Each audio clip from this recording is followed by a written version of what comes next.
기록된 바 의인은 없나니 하나도 없으며 깨닫는 자도 없고 하나님을 찾는 자도 없고 다 치우쳐 함께 무익하게 되고 선을 행하는 자도 없나니 하나도 없도다. 그들의 목구멍은 열린 무덤이요 그 혀로는 속임을 일삼으며 그 입술에는 독사의 독이 있고 그 입에는 저주와 악독이 가득하고 그 발은 피 흘리는 데 빠른지라. 파멸과 고생이 그 길에 있어 평강의 길을 알지 못하였고 그들의 눈앞에 하나님을 두려움이 없느니라 함과 같으니라. 아멘. 여러분 사람이 살아가는데 반드시 필요한 게 바로 물입니다. 물을 먹지 않고는 사람이요 일주일을 견딜 수가 없답니다. 대신 물만 먹는다면 그래도 음식을 안 먹어도 한 달까지는 사람이 살 수 있답니다. 그만큼 물이라는 게 우리 생명에 제일 중요한 거고 생명의 근원이라고 볼 수가 있습니다. 여러분 육신의 생명의 근원은 물이지만 여러분 인간은 영혼이 있기 때문에 영의 양식도 필요합니다. 그러면 여러분 영의 생명수는 뭘까요? 여러분 영의 양식 즉 우리 영혼을 살찌우게 하고 우리를 성장하게 하는 그 영의 양식 생명수는 뭘까요? 네. 대답을 해보시겠습니까? 뭘까요? 예? 얘기를 하세요. 괜찮아요. 틀려도 되는데. 예, 바로 말씀입니다. 하나님의 말씀이 여러분, 우리 영을 성장시키고 우리를 여러분 윤택하게 하고 풍성하게 하는 생명수가 바로 말씀입니다. 그래서 여러분, 하나님의 말씀을 읽고 듣고 묵상하는 것이 너무나 중요합니다. 근데요, 여러분, 어떻습니까? 여러분, 하나님의 말씀을 여러분 얼마나 가까이 하십니까?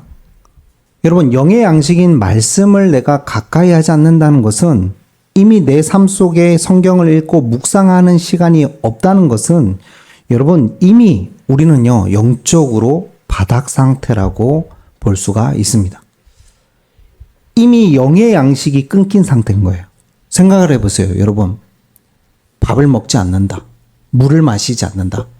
여러분, 물을 마시지 않으면 얼마를 못 버틴다고요? 일주일을 버틸 수가 없어요. 그럼 어떻게 될까요? 죽게 돼 있어요. 마찬가지입니다. 영의 양식인 하나님의 말씀을 가까이 하고 묵상하지 않는 상태가 되면요. 여러분, 이미 영이 죽은 상태가 되고 황폐화되어 있는, 무너져 있는 상태로 갈 수밖에 없습니다. 여러분 어떠십니까? 말씀을 가까이 하고 계십니까? 여러분 혹시나 말씀을 가까이 하지 않는 분들이 계신다면 오늘 돌이키시고 회복하시길 축복합니다. 그래서 말씀의 양식을 늘 가까이 해야 돼요. 계시록 1장 3절에 그래서 하나님의 말씀을 듣고 뭐 하는 자? 읽고 듣고 지키는 자는 복이 있다라고 말씀하셨어요. 여러분 그래서 하나님의 양식인 영의 양식인 말씀을 늘 듣고 가까이 해야 돼요. 묵상하시는 여러분 되시길 축복합니다. 근데요, 여러분, 말씀을 늘 가까이 하고요. 말씀을 묵상하고 읽고 그리고 하는데도요. 왜 삶의 변화가 일어나지 않을까요? 어떤 한 권사님이었습니다. 40년간 신앙생활을 했고 늘 말씀을 가까이 하고 늘 말씀을 읽었던 분입니다. 묵상도 했죠, 당연히. 그런데요, 어느 날 집안에 사랑하는 딸에게 큰 문제가 온 겁니다. 사랑하는 딸에게 암이 걸린 거예요. 그래서 여러분 병원에 이제, 딸이 병원에 있다 보니까 이제 병 간호를 하려고 이제 권사님이 가신 거죠. 그러니까 늘 가까이 했던 하나님의 말씀을 챙겨간 거예요. 근데 병실에 들어서 여러분 간호를 하는데요. 성경 말씀을 딱 피려고 하는데 너무 싫더래요. 왜냐하면 하나님의 말씀을 너무 읽고 싶지가 않더래요. 왜? 그때 자기 마음이 뭐가 가득했냐면 하나님께 원망이 가득하더랍니다. 이유가 뭐냐? 하나님, 제가 40년 동안 하나님의 말씀을 가까이 듣고 읽고 묵상하고 늘 주님을 위해서 봉사하고 헌신하고 늘 그랬는데 왜 내 딸에게 암이 와서 우리에게 이 문제로 고통을 당해야 됩니까? 그 원망하는 마음이 드니까 꼴 보기 싫은 게 뭐라고요? 성경책이랍니다. 보고 싶지가 않더래요. 그래서 한쪽에 이렇게 치워놨대요. 너무 괴로웠어요. 말씀 들으면 뭐 하냐면서. 40년 동안 제가 신앙생활 했는데 어떻게 우리에게 이럴 수가 있어요, 하나님. 그 마음인 거죠.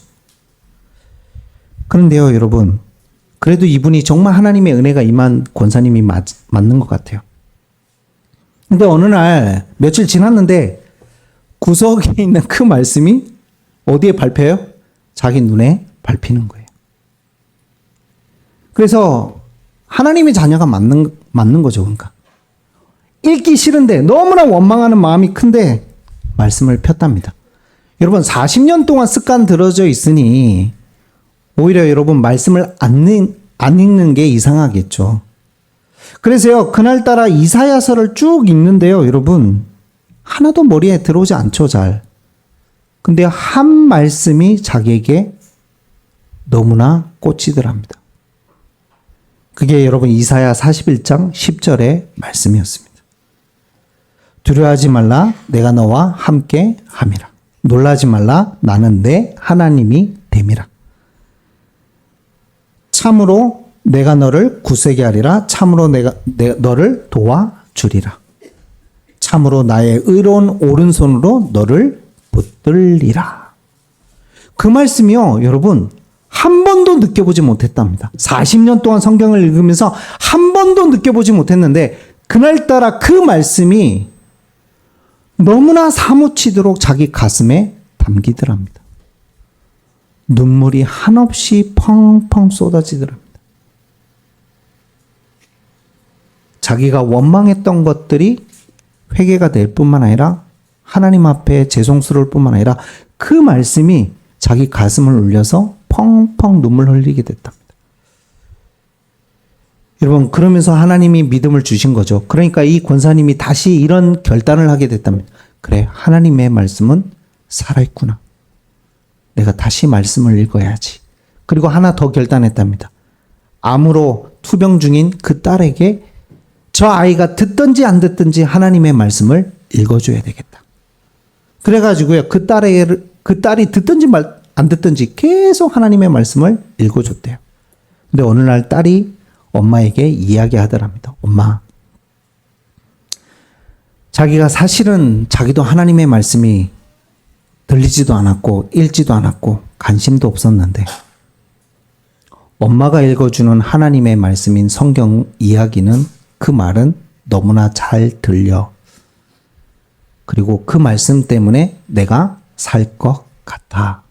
이렇게 고백을 하더랍니다. 여러분 암은 치유되지 않았습니다. 암은 그대로 있었고 사투 중이었습니다. 그럼에도 불구하고요. 이 권사님과 딸이 하나님의 말씀으로 힘을 얻고 위로를 받은 역사가 일어난 거죠. 여러분은 어떻게 읽고 계십니까? 여러분 왜 말씀을요 40년간 읽었는데도 불구하고 왜 말씀을 묵상했는데도 불구하고 삶에 전혀 변화가 없었을까요? 이유는 하나입니다. 하나님의 말씀을 나의 말씀으로 듣고 있지 않았기 때문입니다. 근데 그게 어느 날 자기에게 들린 겁니다. 하나님의 음성이. 아, 이 말씀은 옆에 있는 사람에게 지금 하는 말씀이 아니고 나에게 주시는 하나님의 말씀이고 음성이구나. 권사님이 그걸 깨달은 겁니다. 40년 만에 깨달은 거예요. 그러니 그때부터 읽기 시작한 그 말씀은 여러분 생명수가 되기 시작한 거예요. 자기를 위로할 뿐만 아니라 누구도요 딸마저도 살리는 하나님의 말씀을 체험한 겁니다. 여러분에게도 그 체험이 있으시길 축복합니다. 지금도 말씀을 듣고 계십니다. 여러분 설교는 하나님의 말씀, 기록된 하나님의 말씀을 선포하는 말씀이라고 이야기합니다. 그러면 여러분 설교를 듣고 계신 여러분은 이 말씀이 여러분의 말씀으로 들리십니까? 아니면 또 목사님이 뭐 그냥 좋은 얘기 하나 보다 아, 저 말씀은 나하고 전혀 상관이 없는데 아, 귀에 하나도 들리지 않아 라고 생각하고 계십니까? 여러분 그렇다면 그 말씀은 여러분을 살릴 수가 없어요. 나의 말씀으로 듣지 않기 때문입니다. 여러분 아무리 예수님이 오셔서요 유대인들에게 끊임없이 말씀을 선포하셨음에도 불구하고 그들은 듣지 않았습니다. 물론 맞죠. 듣는 귀가 없었기 때문에. 물론 맞죠. 하나님께 뭐하지 못한 백성이기 때문에 택함을 받지 못한 사람이기 때문에. 하지만 누구도 듣는 기가 없었죠? 여러분. 부활하신 예수님을 만나기 전까지는요. 누구도 듣는 기가 없었냐? 제자들도 듣는 기가 없었습니다. 왜죠? 어떻게 보면 하나님의 말씀을 나의 말씀으로 듣고 있지 않았던 겁니다.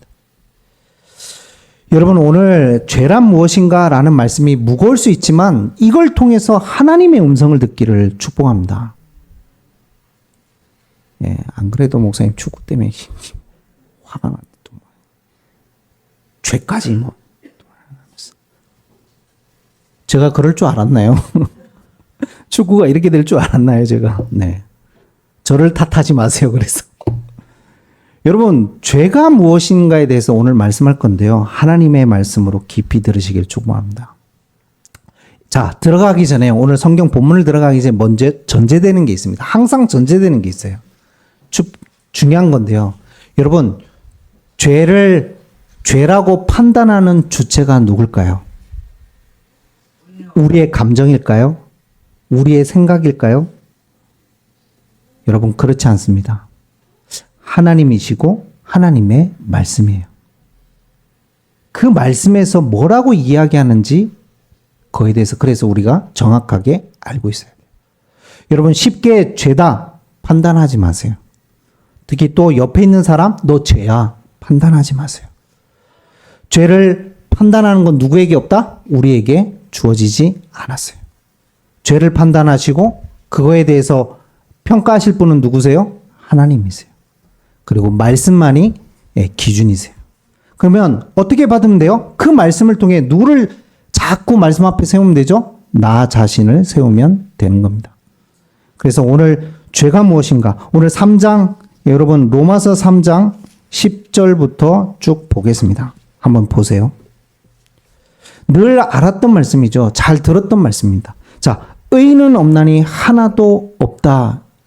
이 말은요, 여러분, 내가 의롭지 못한 자라는 말도 있지만 하나님 앞에서 의를 가질 만한, 그리고 하나님 앞에서 너가 의야라고 인정받을 만한 사람은 이 땅 가운데 아무도 없다라는 말씀이에요. 절대적인 선이신 하나님 앞에 섰을 때 어느 누구도 자기가 가지고 있는 생각, 자기가 가지고 있는 뭐 기준, 자기가 가지고 있는 모든 능력, 모든 것을 내놓을지라도 전혀 뭐가 없다고요? 의가 없다라는 말씀이에요. 여러분, 그렇다면 우리는 누구라는 거예요? 죄인이라는 거예요. 그래서 하나님 앞에 섰을 때 의가 없다는 거예요. 여러분, 어떻게 보면 어떤 사람은 저 사람 앞에 섰을 때는 그 사람보다 내가 더 뭐다라고 생각할까요? 의롭다라고 생각할 거예요. 맞아요. 그럴 수 있어요. 아, 저 사람보다는 내가 더 의로운 것 같아 라고 여러분 생각할 수 있어요. 왜? 나의 기준이 강한 분들, 어떤 거 보면 도덕적이고 윤리적 기준들이 강한 분은 저 사람보다는 내가 더 의로운 자야 라고 생각할 수 있어요. 그러나 하나님 앞에 섰을 때 어느 누구도 그 앞에서 의롭다라고 말할 수 있는 사람은 한 사람도 없다는 말씀이에요. 인정되십니까? 이게 인정되지 않으면요, 여러분, 예수님을 주로 믿지 않아요. 내가 의로운데요? 나는 절대적 의라고 생각하는데요? 그러니까 나는 뭐가 없어요? 문제가 없는데요? 여러분, 누가복음 18장에 보면 예수님께서 두 사람을 이야기합니다. 그 두 사람 중에 한 사람이 누구냐? 바리새인입니다. 바리새인이 성전에 와서 기도를 합니다. 뭐라고 기도합니까? 하나님, 감사하며, 거기에 보면 감사하면서 기도하는데 감사 그 기도 내용이 뭐냐? 하나님, 제가 토색하는 자, 불의를 행하는 자, 간음하는 자, 특히 옆에 있는 저 세리와 같지 않음을 감사합니다. 무슨 말일까요? 그 말이. 심지어 또 이렇게 얘기합니다. 자기가 일주일간 2번이나 금식하며 하나님 모든 11조를 드리며 뭐를 자꾸 드러내고 있는 거예요? 네? 자신이 의롭다는 것을 자꾸 드러내고 있는 거예요. 그런데 여러분, 그 옆에 있는 세리는요, 눈물을 흘리면서 하늘을 쳐다보지 못하면서 뭐라고 기도하냐? 하나님이여, 나를 불쌍히 여기소서. 이유가 뭐냐? 나를 왜 불쌍히 여기냐? 하나님, 저는 죄인입니다. 라고 기도하고 있는. 그랬더니 예수님 뭐라고 얘기하시는지 압니까? 바리새인이 택함을 받은 것이 아니라 쇠리가 택함을 받았다라고 말씀하세요. 왜 그렇죠, 여러분? 예수님은 이 땅 가운데 여러분 의인을 부르러 오신 것이 아닙니다. 여러분, 예수님은 이 땅 가운데요, 건강한 자를 구원하시려고 이 땅에 오신 것이 아닙니다. 병든 자, 죄인을 구원하러 이 땅에 오셨어요.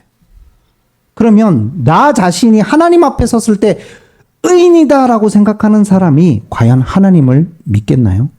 믿지 않죠. 여러분, 혹시 교회를 다니고 신앙생활을 하고 있는데 여러분 마음 가운데 나는 의롭다라고 생각하시는 분이 계신다면, 내가 저 사람보다는 낫다라고 생각하는 분이 계신다면 여러분 하나님 앞에서 회개하시길 축복합니다. 의로운 자가 아무도 없어요. 남보다 나은 것이 하나도 없어요. 아무도 없다는 말입니다. 두 번째입니다. 뭐라고 얘기합니까? 깨닫는 자도 없고. 오늘 뭐라고 얘기하냐? 이 깨닫는 자는 말은요, 여러분, 영적인 분별력이 없다는 겁니다. 우리가 가지고 있는 이성과 감정, 이 모든 것들이 인격적으로 뭐가 어두워져 있는 상태를 이야기합니다. 그래서요, 뭐를 하나님의 뜻대로 살아가지 않는 존재라고 말씀하고 있는 겁니다. 그럼 죄가 뭘까요? 죄가 뭐예요, 그러면? 하나님의 뜻대로 살아가지 않는 겁니다. 그래서 이 뜻이 뭐냐? 자기 입맛대로 산대요, 여러분. 자기 입맛대로. 자기 원하는 대로. 자기가 바라는 대로.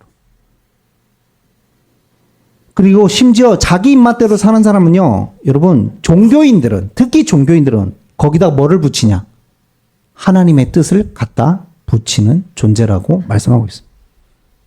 깨닫지 못한단 말이 그 말이에요. 영적 분별력이 없는데 자기 입맛대로 살아가는 존재인데 하나님의 뜻대로 살아가지 않으면서 자기가 원하는 걸 선택하고 판단하고 가면서 거기다 뭐를 더 붙인다고요? 하나님의 뜻을 더 붙이고 하나님을 뭐에? 필요에 의해서 선택하고 이용하는 자를 깨닫지 못한다라고 말씀하고 있습니다. 죄가 뭔지 아시겠죠? 영적 분별력이 없는 상태. 모든 것이 자신만 옳다라고 생각하는 상태. 자기 뜻이 맞다라고 생각하는 상태. 그래서 거기에 하나님의 뜻입니다라고 여러분 대꾸하는, 하나님의 뜻을 이용하는, 하나님을 활용하는 그 사람. 여러분, 그 사람이 깨닫는 자도 없고의 의미입니다. 세 번째는요, 하나님을 찾는 자도 없고. 여러분, 놀랐습니다. 하나님이 필요 없다라고 생각하는 사람인 거예요. 하나님을 찾지 않는다는 건 하나님을 뭐 하지 않냐? 사랑하지 않는 것을 이야기합니다. 여러분, 하나님을 사랑하시길 축복합니다. 구원받은 하나님 자녀의 제1본분이 무엇입니까? 율법을 통해서 우리에게 가르쳐 주신 제1본분이 뭐예요? 여호와 하나님을 마음과 뜻과 뭐까지? 생명까지 다하여 주 여호와를 뭐해라? 사랑하라. 하나님을 왜 안 찾냐? 사랑하지 않기 때문에 안 찾는 거예요. 여러분, 세상을 더 사랑하기 때문에 하나님을 찾을 이유가 없는 거예요. 세상에서 주는 여러분 유익과 이익, 뭔가 인기, 명예, 뭐 이런 것들 있잖아요. 세상이 주는 것. 그게 더 하나님보다 그걸 더 사랑하기 때문에 하나님을 찾지 않게 되는 겁니다. 그걸 죄라고 말씀하고 계십니다. 근데 그게 누구라고요, 여러분? 옆에 쳐다보지 마시라고요. 누굴 쳐다보라고요? 이렇게 쳐다보고. 이렇게. 온유가 그렇다고요? 너. 온유가 아니고 요렇게 쳐다보시라고요. 누가 보입니까 그러면? 안 보입니까? 배 때문에?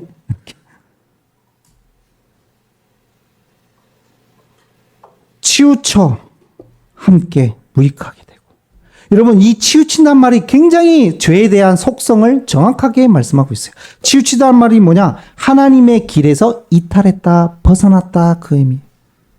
하나님이 뜻하신 길이 있습니다. 하나님이 가고자 하는 길이 있습니다. 근데 그 길에서 이탈한 거, 빗나간 거. 그래서 여러분, 제가 전에도 한번 말씀드렸죠.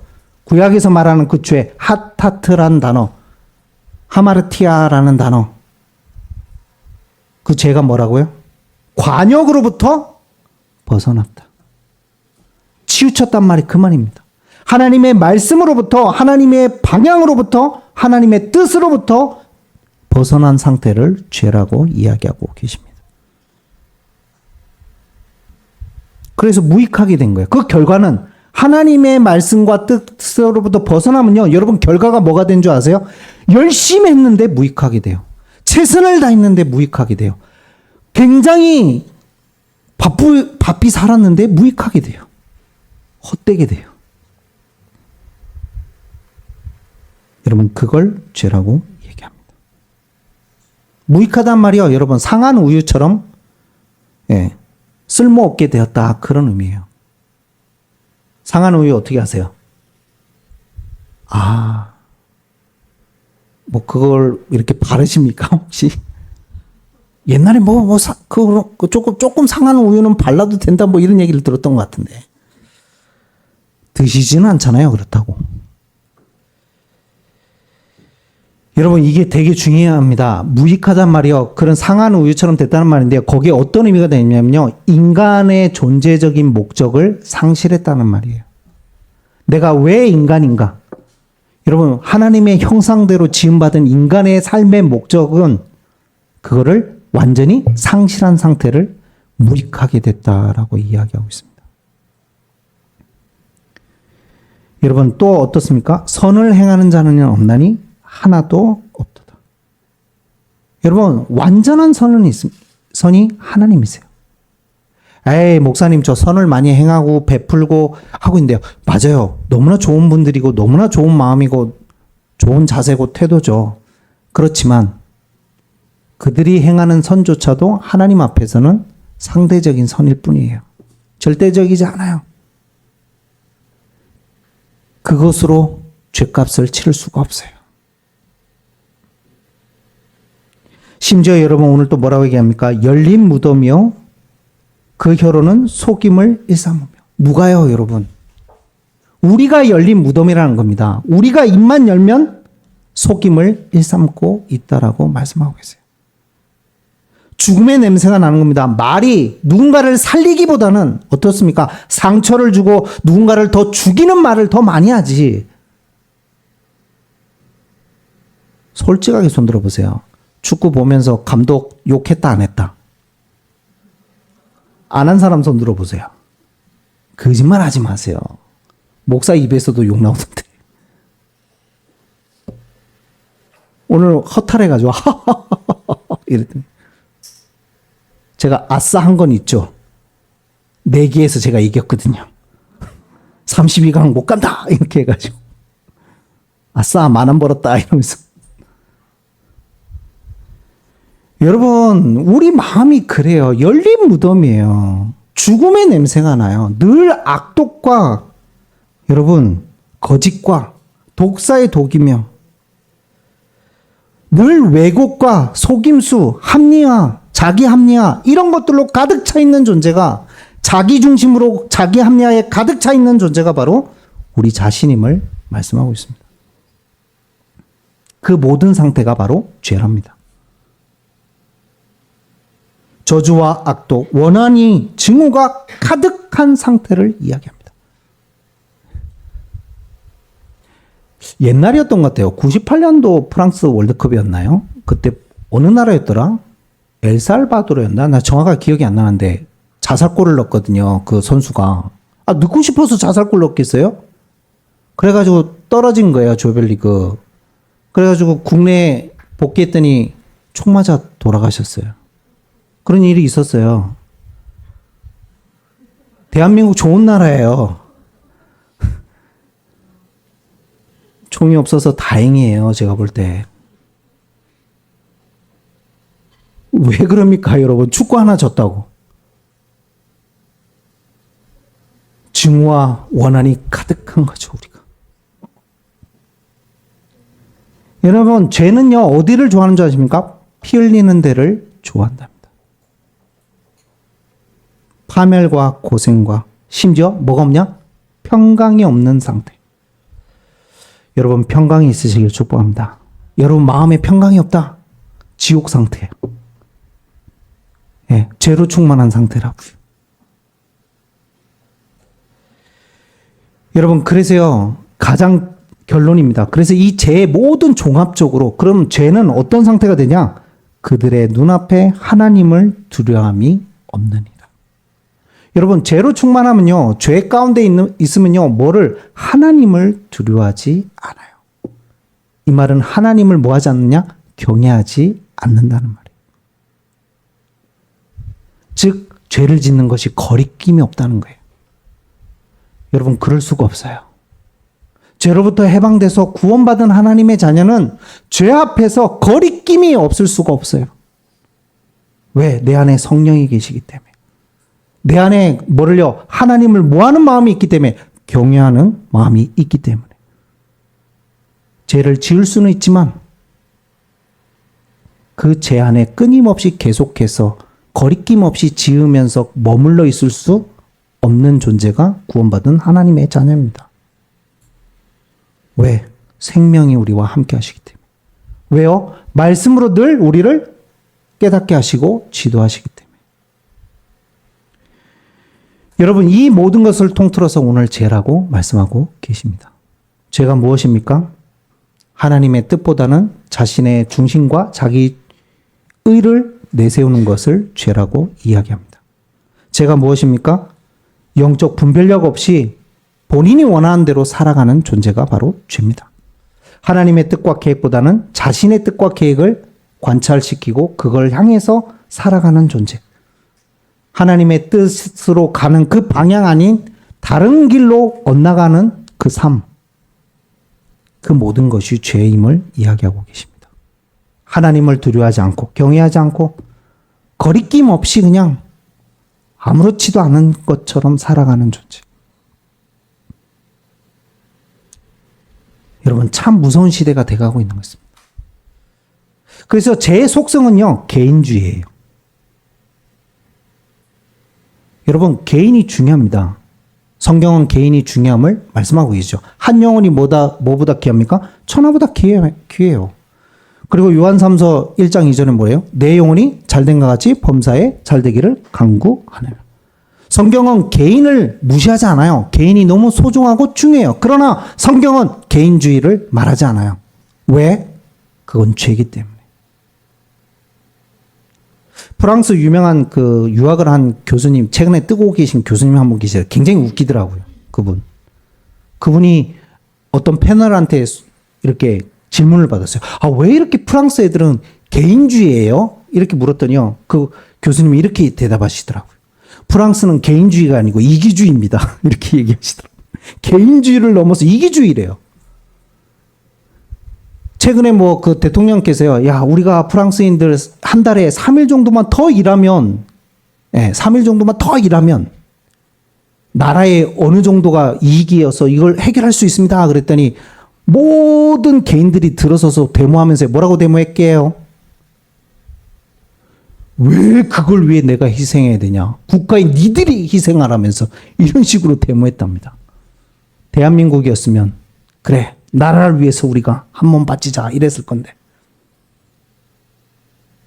아, 그러니까 설명되더라. 데카르트의 그 말이 이해가 되더라고. 뭐요? 나는 생각한다. 그러므로 뭐요? 나는 존재한다. 아, 그래서 그 말이 나온 거래요. 옆에 있는 사람이 죽든 말든 상관이 없대요, 프랑스 사람들은. 내가 생각하고 있기 때문에 존재하는 거야. 저 인간 때문에 존재하는 게 아니고 나 중심인 거야. 모든 게. 그러면서 프랑스의 특징은 이기주의다. 이렇게 이야기하시더라고요. 어떻습니까, 여러분? 대한민국은 자유합니까? 어떻습니까, 하나님 자녀인 여러분? 어느 순간부터 개교의 중심으로, 어느 순간부터 개인의 신앙 중심으로, 개인주의로 가고 있지 않으십니까? 여러분, 사단은 교묘합니다. 눈치도 못 채게 만듭니다. 내가 죄 가운데 있다라는 상태를요. 물론 맞습니다. 그리스도로 말미암아 그리스도께서 십자가의 단번에 모든 죄를 멸하심으로 우리가 이제는 그리스도의 의로 말미암아 뭐한 자가 됐어요? 의로운 자가 된 줄로 믿습니다. 그런데요, 죄의 흔적은 여전히 남아있다는 걸 명심하십시오. 그래서 끊임없이 사단은요, 우리를 속입니다. 뭐 하는 상태로? 죄를 늘 짓는 상태로. 그래서 뭘 해야 돼요? 영적 분별력이 있으시려면 깨어 있어야 돼요. 그래서 날마다 뭐 앞에 서야 돼요? 그래서 여러분, 그러면 내가 이게 죄인지 정말 하나님의 원하시는 바인지 이거를 알려면 영적 분별력이 있어야 되는데, 그러려면 늘 가까이 해야 될 건 딱 하나밖에 없어요. 하나님의 말씀에 끊임없이 가까이 하고 그 말씀 앞에 나를 늘 세워야 되는 거예요. 그럼 여러분 반대로 보세요. 말씀을 묵상하고 말씀을 읽고 그거를 나의 말씀으로 받는 그 시간이 없다면 여러분 눈치도 못 챕니다, 우리는. 여러분 바보가 아니에요. 영적 존재인 사단은 바보가 아니에요. 어떤 바보가 눈치채게 만듭니까? 모 감독님은 다 눈치채게 만들어가지고 축구를 이상하게 하시는데 그 바본 거죠, 어떻게 보면. 안 그래요? 우리는 하나밖에 없어.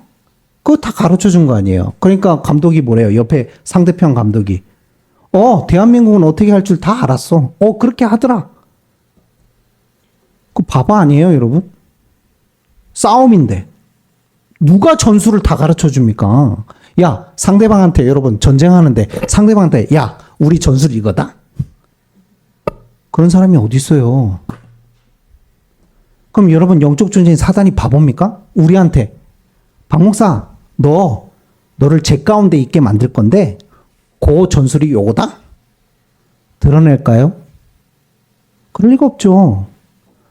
왜? 교묘하게 관계를 부리는 영인데요. 여러분 순간순간마다 그러면 우리는요, 죄의 흔적에 또 속아서 그럴 수밖에 없는 존재임을 여전히 압니다. 근데요, 그거를 거리낌 없이 그런 상태에 계속 머물러 있는 것이 더 큰 문제라 이 말입니다. 그러려면 어떻게 해야 돼요? 깨어 있어야 돼요. 100번 중에 한 번이라도 내가 뭐 해야 돼요? 말씀 따라 살아가려고 애씀이 있어야 돼요, 여러분. 99번은 실패할지라도 그것 때문에 하나님이 정죄하지 않으세요. 한 번이라도 내가 말씀 앞에서 하나님 나의 죄를 용서하옵소서. 죄인입니다. 내가 이런 우를 범했구나. 깨닫고 회개하고 돌아오며 하나님의 은혜를 간구하며 말씀 앞에 살려고 몸부림치며, 여러분 그 사람이 은혜 가운데 있는 사람인 줄 믿습니다. 그래서 오늘부터 여러분 결론입니다. 말씀 앞에 쓰시길 축복합니다. 그래서요. 나는 왜 이 모양 이 꼴일까? 그걸 깨달으라는 게 아니에요. 그러니까 나는 하나님의 은혜 없이는 살 수 없구나. 그래서 날마다 내가 그리스도 앞에 나가야 되는구나. 그래서 내가 말씀 앞에 서야 되는구나. 여러분 가면 갈수록 그것밖에 안 깨달아져요. 나의 죄를 너무 보니까 눌리기보다는, 그러니까 주님의 은혜 없이는 내가 살아갈 수 없는 존재구나. 주님, 그래서 오늘도 십자가의 은혜를 나에게 더하여 주옵소서. 그 기도밖에 안 나와요, 여러분. 하나님 그걸 바라시는 거예요. 그 삶을 원하시는 거예요. 99번 실패할지라도 한 번만이라도 주님 앞에 나와서 죄를 회개하며 날마다 주님께 나아가는. 여러분, 그게 믿음 생활이고 신앙 생활입니다. 결론입니다. 그래서요, 여러분, 말씀 앞에 쓰시기 바랍니다. 그걸 놓치지 마세요. 그게 은혜 중에 은혜입니다. 다른 게 은혜입니다. 은혜가 아니고요. 그래서 오늘도 누구처럼? 세리처럼 주님 앞에 나아가시길 바랍니다. 그래서 보라, 은혜 받을 만한 때요. 보라, 뭔 날이다? 구원의 날임을 또 간구하시길 축복합니다. 그래서 주님 앞에 온전히 승리하는 여러분 되시길 축복합니다. 기도하겠습니다. 하나님 감사를 드립니다. 구원받은 하나님의 자녀인 우리가 죄가 무엇인지를 오늘 말씀을 통해 너무나 명확하게 알게 되었습니다. 하나님, 우리도 모르게 그런데 하나님 소금 가운데 죄로 흔적으로 인해 하나님 죄 가운데 살아가고 있는 모습들도 있을 겁니다. 그러나 눌리라는 것이 아니라 그걸 통해 우리가 오늘도 붙잡아야 될 것이 하나님의 은혜이며 그것이 하나님의 말씀임을 더 깊이 알아가는 축복의 통로임을 이 시간에 고백합니다. 그래서 하나님, 날마다 우리가 말씀 앞에 세워가는 죄가 되게 하시고 그 은혜 속에서 살아가게 하여 주옵소서. 그 능력으로 살아가는 죄가 되게 하시고 오늘부터 하나님 믿음의 결단을 주셔서 말씀을 읽고 묵상하며 적용하며 나의 말씀으로 하나님의 역사를 체험케 하여 주옵소서. 감사하며 예수 그리스도의 이름으로 기도하옵나이다. 아멘.